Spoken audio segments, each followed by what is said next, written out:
Hi all, and thanks very much for joining me. We're carrying on our studies of America 1920 to 1973 and focusing on women's rights and feminism.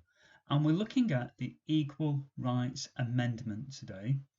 So, if we have a quick look at a timeline of where we are on this road so far, you'll see that we started looking at how the role of women changed after the 1950s, when we identified that half of the workforce were women in 1960.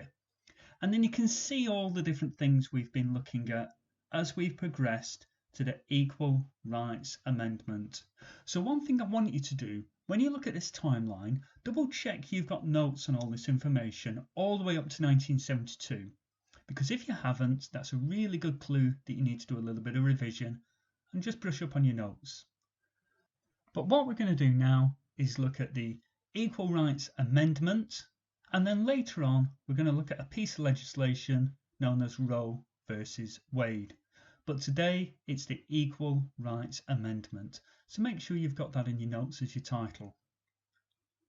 Now you can see in front of you that the Equal Rights Amendment was passed in 1972, and it was an amendment to the Constitution that would give women equal rights with men.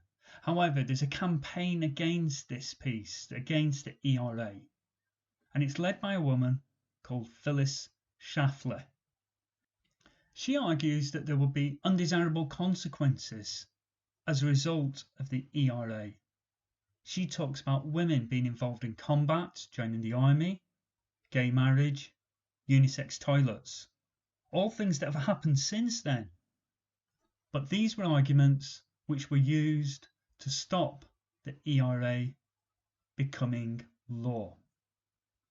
The reason it didn't become law is because whilst it was supported by Congress and the Senate and they signed it, it still had to be agreed by at least 3/4 of all the states in America.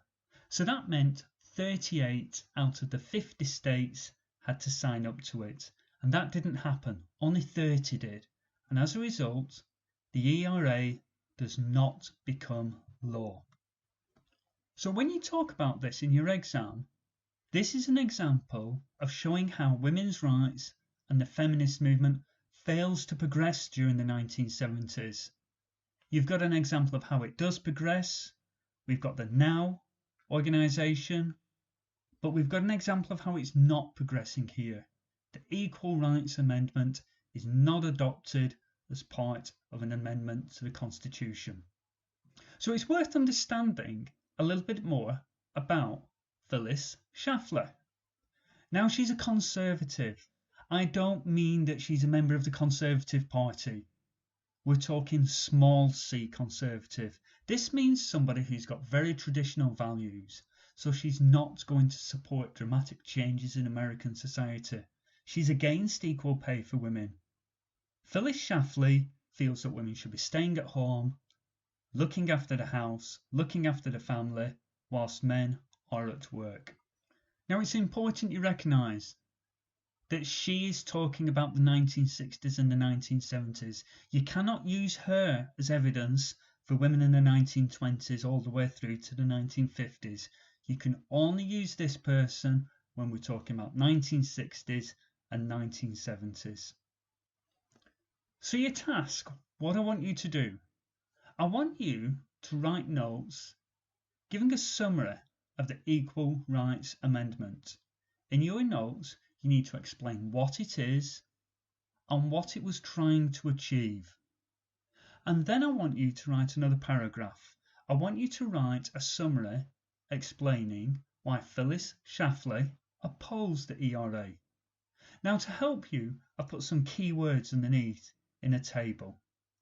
So you've got 12 keywords to use whilst you're creating your notes. A good tip is highlight or underline these keywords in your own notes to see if you've used all 12.